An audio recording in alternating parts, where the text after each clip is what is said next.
Alright, what's going on, guys? It's me, John, and Why don't you give the intro? alright, guys. No, how about you say and Yeah. Rickster? I want you Don't to say it like that. don't even cut this. All right, We're not yeah, cutting okay. this. All right, Keep it bet. on there. Hey, guys, what's going on? It's me, John, and the Rickster over here, and we're gonna be doing 2026 mobile network predictions. I know we've done 2025 mobile network predictions, and we'll loop back to that and explain what we knew from the past and what we've seen this last year, and what we're gonna potentially see. Click around here, you'll see there's a Yep, video we'll add linked to it. 2025 mobile network predictions, so you can watch it and reference off of it. Anyways, let's continue to the video. So, what I would like to ask John, Go. this year, 2026 mobile network predictions. What are the biggest mobile network trends to watch in 2026? So, mobile network trends, I would say the satellite to direct to cell features, the upgrades in 5G in general. We've already been seeing them get faster and faster with higher frequency ranges, more frequency bands depending on the carrier, better phone plans. I would say a lot of this has been pretty much the same thing, but on a uphill. Not much crazy new technology has came in and changed the way, but they've just been upgrading and making everything faster, a little bit more reliable, and yeah. Which carriers are making the boldest moves in terms of technology, coverage, and plans this year? And this last year it was actually a mix of AT&T and Verizon. T-Mobile, I know they're still pretty good in terms of their network speeds, and they already had the highest amount of 5G coverage in the past. Um, they've been the fastest to roll it out during the original 5G expansion time. But AT&T and Verizon even in my market, depends on the market you are in, but Verizon and AT&T I've been seeing, they have been improving by a ton. Okay. So, Well, let's talk about network expansion and technology. Network expansion, like 5G, 6G progression.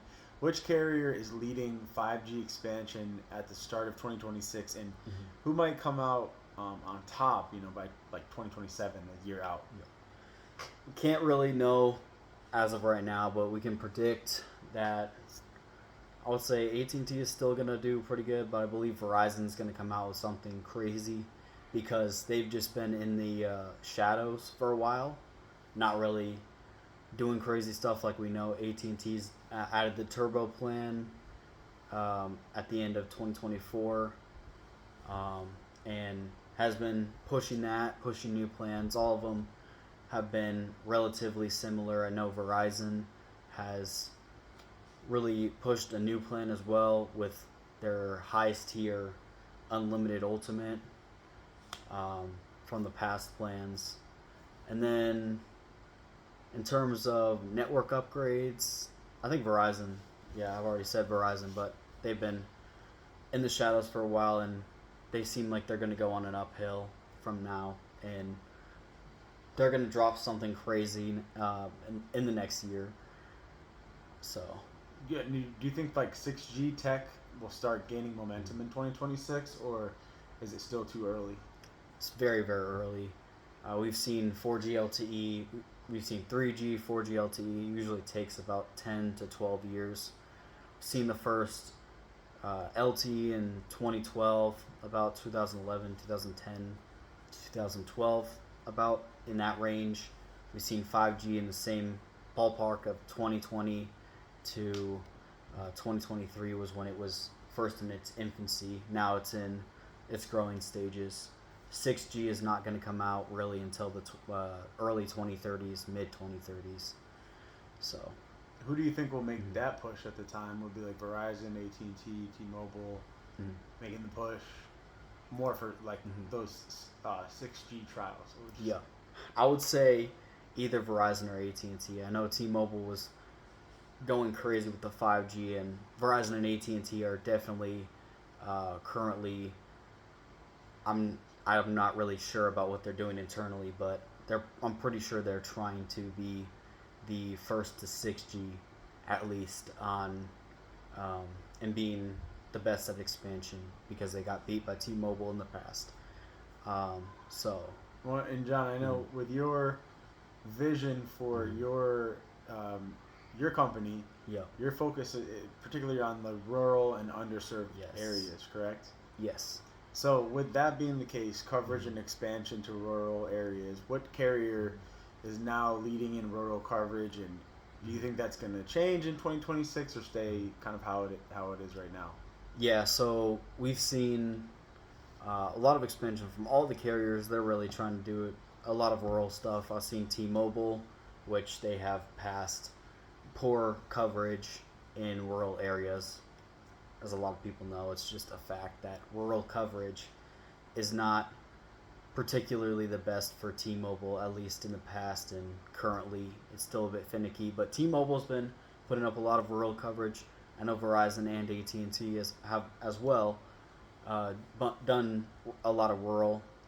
I think AT&T is coming out on top in terms of rural expansion in 2025 and 2026, relatively, as we've seen.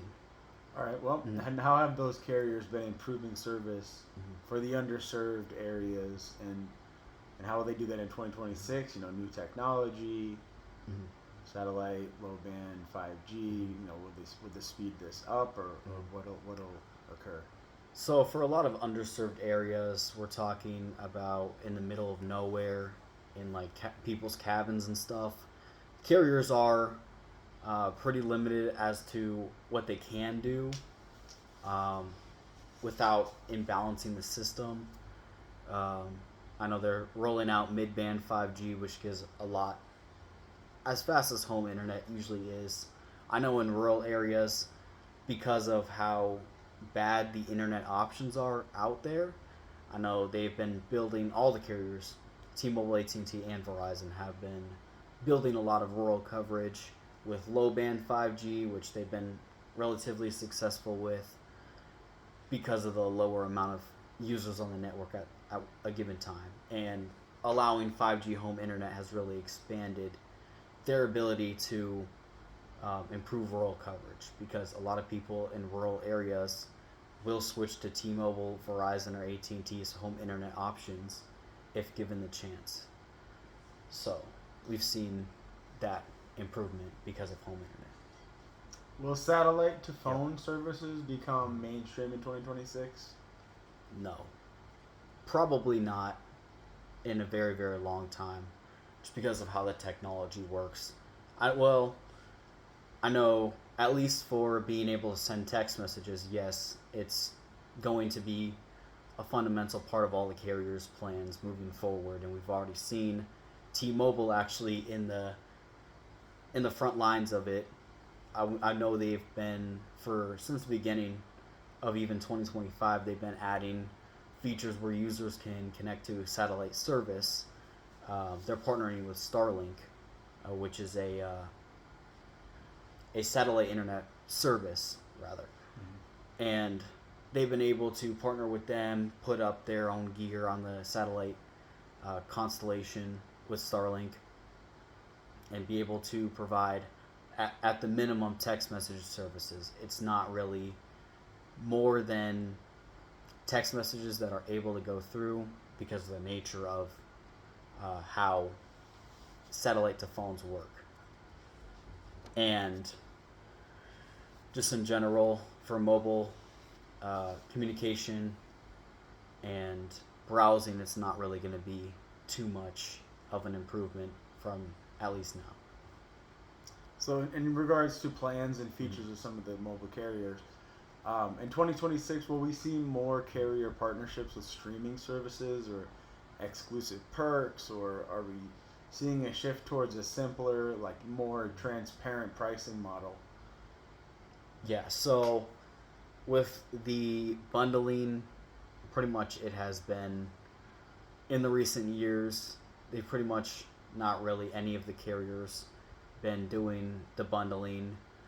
In terms of the transparency in general, we've been seeing, at least the FCC has been forcing the carriers, most of the carriers are complying now, where they have to show a, if you remember from like food and getting food items, they have the little, um, like the things that show the items, the ingredients. Hmm.